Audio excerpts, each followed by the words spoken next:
स्वागत है आप सभी का फिर से एक बार महिंद्रास के प्लेटफॉर्म पे। मैं आपका एजुकेटर मेंटोर नवाज सर आप सबका वार्म वेलकम करता हूं न कल की न बात की खबर आज की के इस प्रीमियम शो में, जिसमें 10 मिनट में 10 बड़ी खबरें हम देखते हैं जो कि राष्ट्रीय, अंतर्राष्ट्रीय और राज्य स्तर के साथ साथ खेलों से संबंधित होते हैं। ऐसा कई बार होता है कि करंट अफेयर के पोर्शन को लेकर बच्चे परेशान होते हैं कि कहां से, कैसे और कब डील करें। क्या कोई सा हेडिंग ऐसा है जिसे मुझे देखना चाहिए या फिर कुछ ऐसे हेडिंग है जिनको नेग्लेक्ट कर देना चाहिए। लेकिन ये प्रीमियम शो आपको कुछ ऐसे न्यूज प्रोवाइड कराता है जो बिल्कुल फोकस वाले हैं और कहीं ना कहीं वो आपके करंट अफेयर से रिलेटेड होते हैं। साथ ही साथ आप उनको कोरिलेट करके करंट अफेयर के अदर टॉपिक जोन से ही जुड़े हुए हैं उसकी प्रिपरेशन कर लेते हैं। इसलिए ये सेशन इंपॉर्टेंट है। पहली बार अगर आप देख रहे हैं तो जरूर बेल आइकन एंड सब्सक्राइब जरूर कर लें ताकि आपको ये सेशन सबसे पहले मिल सके। तो आइए स्टार्ट करते हैं आज का यह सेशन और कई सारे इंपॉर्टेंट न्यूज जो सिर्फ आपके लिए बनाई गई है। आज की खबर की शुरुआत करेंगे हम। पहली खबर हमारी है, गाजा संघर्ष विराम समझौता हो चुका है। लेकिन क्या इजराइल और हमास के बीच चलने वाला यह संघर्ष रुकने वाला है? क्या ये समझौते के परिणाम से मिडिल ईस्ट में क्या सच में यह समझौता शांति स्थापित कर पाएगा? क्या इस समझौते से, जिसे रविवार से लागू करने की बात की जा रही है, सीज फायर, क्या इस देश में और इस एरिया में सोशियो इकोनॉमिक डेवलपमेंट ला पाएगा? लेकिन आप सोच रहे होंगे कि सर ये न्यूज शामिल करने की जरूरत क्या थी, क्योंकि जो बिडेन जा रहे हैं और डोनाल्ड ट्रंप आने वाले हैं। ऐसे में फर्स्ट पेज की जो बात की जाए उसमें कहा जा रहा है कि अप्रॉक्स 33 जो हॉस्टेज बनाए गए थे, जो लोग कैद थे हमास के पास, वो इजरायली नागरिकों को छोड़ने की बात की जा रही है। लेकिन क्या इससे मेरा कोई करंट अफेयर तैयार होता है? बिल्कुल। जब आप इजराइल का मैप तैयार करना चाहेंगे और पैलेस्टाइन, गाजा और इजराइल के इस मैप को देखेंगे तो आपको पता चलेगा कि कितना इंपॉर्टेंट है। क्योंकि पिछले सेशन में भी ये न्यूज आई थी तो मैंने इसे कवर किया था, आपको बताया था सिनाई पेनिनसुला। ये सिनाई पेनिनसुला के बगल से ही स्वेज कैनाल गुजरता है जो पोर्ट सईद को जोड़ता है पोर्ट स्वेज से, और यह 1869 में ओपन हो गया था, जो कि मेडिटेरेनियन सी को रेड सी से और फिर रेड सी को अरब ओशन से जोड़ता है और अप्रॉक्स 7000 किलोमीटर एरिया कवर कर लेता है। कम कर देती है ये दूरी जो पहले कैप ऑफ हुड से होते हुए इंडियन ओशन में आना होता है, वो अब मेडिटेरेनियन सी से इंडियन ओशन में आसानी से आया जा सकता है। इसके साथ ही इजराइल की राजधानी यरूशलेम है। पैलेस्टीन और गाजा पट्टी की अगर सीमाओं को देखें तो गाजा पट्टी की सीमा मिस्र से मिलती है, जो कि सिनाई पेनिनसुला का एक पार्ट है। इसके अलावा इजराइल कौन कौन सी कंट्री से लगता है ये भी आपके लिए इंपॉर्टेंट है और अक्सर पूछ लेता है कि चर्चा में रहा गोलन हाइट क्या है। तो आप मैप में गोलन हाइट का कंडीशन देख सकते हैं। यह लेबनान, सीरिया, जॉर्डन और इजराइल के बीच में अवस्थित एक छोटा सा एरिया है जिस पर इजराइल का कंट्रोल है। अगली न्यूज की तरफ आगे बढ़ेंगे। अगली न्यूज है, दिल्ली वालों की प्रदूषण से जंग जारी है। क्यों जारी है? क्योंकि दिल्ली में लगातार प्रदूषण का स्तर बढ़ता जा रहा है और विंटर सीजन में जब पराली जलाने की समस्या हरियाणा, पंजाब, वेस्टर्न यूपी से होते हुए दिल्ली तक पहुंचती है तो दिल्ली का वायुमंडल और वहां की वायु बहुत खतरनाक स्तर पर पहुंच जाती है।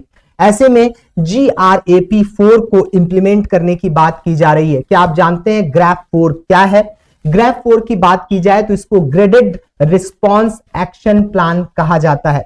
इसके तहत कहा जा रहा है कि इसका चरण 4 लागू किया जाएगा जिससे प्रदूषण को कंट्रोल करने में मदद मिलेगी और साथ ही साथ पूरी दिल्ली में प्रदूषण के बढ़ते स्तर को कम किया जा सकेगा। वायु में लगातार उसकी गुणवत्ता में आने वाली गिरावट को रोका जा सकेगा। इन उपायों में गैर जरूरी ट्रक यातायात को रोकने की बात की गई है और साथ ही साथ जो प्रतिबंधित एरियाज हैं वहां पर भी इनको रोकने की बात की जाएगी। स्कूल को बंद करना होगा, घरों से काम करने की इजाजत दी जाएगी, वर्क फ्रॉम होम, और इस तरह से निर्माण गतिविधियों पर भी जो अनवांटेड है उनको रोकने की कोशिश की जाएगी, प्रतिबंध लगाया जाएगा ताकि दिल्ली के वातावरण को बेहतर बनाया जा सके। क्योंकि एट एनी हाउ यह देश की राजधानी है और पूरे विश्व का जब AI आपका वायु गुणवत्ता सूचकांक आता है तो उसमें पता चलता है पूरे विश्व में जितनी भी राजधानियां हैं उसमें भारत की राजधानी विश्व की सबसे प्रदूषित राजधानियों में से एक है और कई बार यह पहला नंबर भी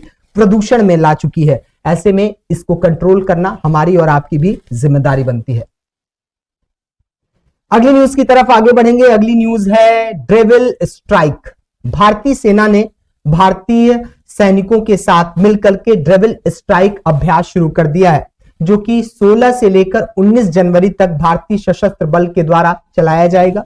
यह एक सैन्य अभ्यास है जिसमें नई युद्धात्मक कलाओं को सिखाया जाता है और मॉडर्न टेक्नोलॉजी का उपयोग करके फ्यूचर में भारत के स्ट्रेटेजिकल पॉइंट को और भारत के जो सामरिक स्थिति वाले कंडीशंस हैं, बॉर्डर एरियाज हैं, उन पर आतंकवादी संगठनों के द्वारा किए जाने वाले हमले या मॉडर्न टेक्नोलॉजी का यूज करके जैसे ड्रोन हमले वगैरह हो रहे हैं उनको रोकने के लिए या अपने सैनिकों को प्रशिक्षित करने के लिए मॉक ड्रिल टाइप का डेविल स्ट्राइक कराया जाता है। इससे पहले भी ये एक्सरसाइज होते रहे। इस बार 16 से लेकर 19 जनवरी तक यह सेशन चलने वाला है।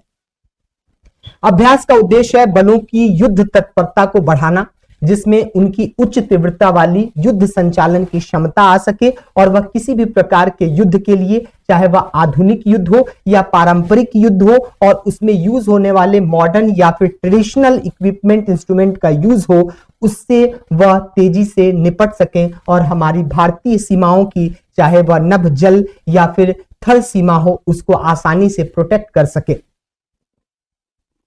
अगली न्यूज की तरफ आगे चलते हैं। अगली न्यूज है सिंगापुर ने तरुण दास को मानद नागरिकता प्रदान की है। तरुण दास भारतीय उद्योग परिसंघ के महानिदेशक रह चुके हैं और भारत सिंगापुर के संबंधों को बेहतर बनाने में इनकी महत्वपूर्ण भूमिका रही है। सिंगापुर से लगातार पूरी दुनिया से जितने भी एफडीआई भारत में आते हैं, फॉरेन डायरेक्ट इन्वेस्टमेंट, जिसमें भारतीय लोग या फिर विदेशी फर्म्स के लोग भारत में इन्वेस्टमेंट करते हैं, वह एफडीआई के फॉर्म में हो सकता है, फॉरेन डायरेक्ट इन्वेस्टमेंट जिसे हम कहते हैं। ऐसे में पूरी दुनिया से जितने इन्वेस्टमेंट आते हैं उसमें सिंगापुर का प्रमुख स्थान है। ऐसे में ये न्यूज भी इंपॉर्टेंट हो जाती है क्योंकि तरुण दास का संबंध भारत से भी है।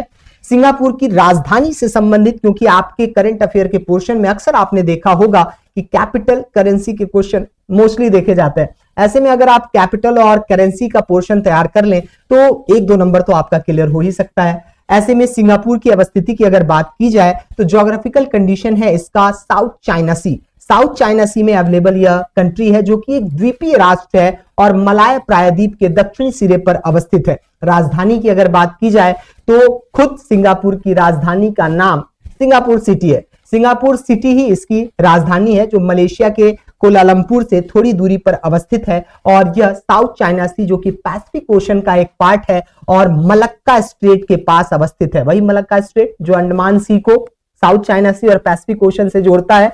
यह बहुत ही स्ट्रेटेजिकल पॉइंट है जहां पर सिंगापुर अवस्थित है। भारत का एक मित्रवत संबंध वाला देश है। अगली न्यूज की तरफ आगे बढ़े। अगली न्यूज है हमारी 8वें पे कमीशन के बारे में लेटेस्ट अपडेट आ रहा है। मोदी गवर्नमेंट ने केंद्रीय कर्मचारियों को तोहफा देते हुए 8वें वेतन आयोग को मंजूरी दे दी है। आप कहेंगे सर हम तो कर्मचारी अभी बने नहीं है, हमारे लिए क्या इंपॉर्टेंट है? आपके लिए इंपॉर्टेंट इसलिए है कि वेतन आयोग भारत सरकार का एक केंद्रीय सरकारी संगठन है। लेकिन क्या यह एक संवैधानिक आयोग है? जी नहीं, ये संवैधानिक आयोग नहीं है, बल्कि यह भारत सरकार को ऑर्डिनरी पावर है कि वह एक रेजोल्यूशन ला करके कुछ ऑर्गेनाइजेशन को गठन करती है। जैसे योजना आयोग को 1 जनवरी 2015 को खत्म करके रेजोल्यूशन के माध्यम से नीति आयोग में कन्वर्ट कर दिया गया। उसी प्रकार से वेतन आयोग का गठन 1947 में किया गया था और तब से लेकर आज तक 7 पे कमीशन का गठन किया जा चुका है। इसके बाद अब 8वें पे कमीशन की प्रतीक्षा की जा रही थी, जिसके बाद मोदी गवर्नमेंट ने 8वें पे कमीशन की घोषणा कर दी है। अब केंद्रीय कर्मचारियों के पेंशन में, उनके पीए में इसके बढ़ोतरी की बात की जा रही है कि इसके रिपोर्ट के बाद सरकार मेनली इनके रिकमेंडेशन को मान लेती है और कर्मचारियों के वेतन में बढ़ोतरी की जाती है। तो ये एक बड़ा तोहफा हो सकता है 2025-26 का। अगली न्यूज की तरफ आगे बढ़े तो इसरो का चमत्कार, अंतरिक्ष में 2 उपग्रहों का कराया गया महामिलन, भारत बना विश्व की 4थी महाशक्ति। जब 2 उपग्रहों को स्पेस में आपस में मिलाकर जोड़ दिया जाता है और एक सैटेलाइट में कन्वर्ट कर दिया जाता है तो इसको स्पेस डेक्स डॉकिंग कहते हैं। यह मिशन भारत के लिए बहुत इंपॉर्टेंट था। क्योंकि भारत का टारगेट है 2035 तक वह अपना स्पेस स्टेशन बनाना चाहता है, क्योंकि अब तक जो सपोर्ट मिल रहा है वह इंटरनेशनल स्पेस स्टेशन से मिल रहा है। तो भारत चाहता है कि वह अपना 2035 तक स्पेस स्टेशन एस्टैब्लिश करे। इसके साथ ही चंद्रयान 4 मिशन जाने वाला है और भी कई सारे स्पेस मिशन भारत के टारगेट पर हैं। गगनयान मिशन है जो कि मानव को अंतरिक्ष में भेजने की एक सफल कोशिश करने वाला है भारत, जिसकी लॉन्चिंग लगातार चल रही है। ऐसे में स्पेस डेक्स मिशन का सफल होना और पीएम मोदी का भारत के इसरो वैज्ञानिकों को मुबारकबाद या फिर उन्हें इस सफलता के लिए शुभकामनाएं अर्पित करना एक बड़ी उपलब्धि है, क्योंकि इसरो ने आज ही के दिन बृहस्पतिवार को स्पेस डॉकिंग एक्सपेरिमेंट, जिसको स्पेस डेक्स कहा जा रहा है, उसके तहत 2 ग्रहों को आपस में मिलाने की सफलता पूर्वक इस योजना को सफल बना दिया है। अब भारत अमेरिका, रशिया और चाइना के बाद चौथा ऐसा देश हो गया है जिसने डॉकिंग टेक्नोलॉजी को हासिल कर लिया है। इसके साथ ही आज के इस समाचार में यहीं तक। मिलते हैं अब अगली समाचार अगले एपिसोड में अगले दिन, क्योंकि ये सेशन आपके लिए लगातार इंपॉर्टेंट होते जा रहा है, क्योंकि यहां से हर एक पोर्शन पर आपकी पैनी नजर होती है और आप उससे अपने करंट अफेयर की प्रिपरेशन को आगे बढ़ाते जा रहे हैं। तो इजाजत दीजिए अपने नवाज सर को, न कल की न बात की। देखते रहिए खबर आज की। जय हिंद।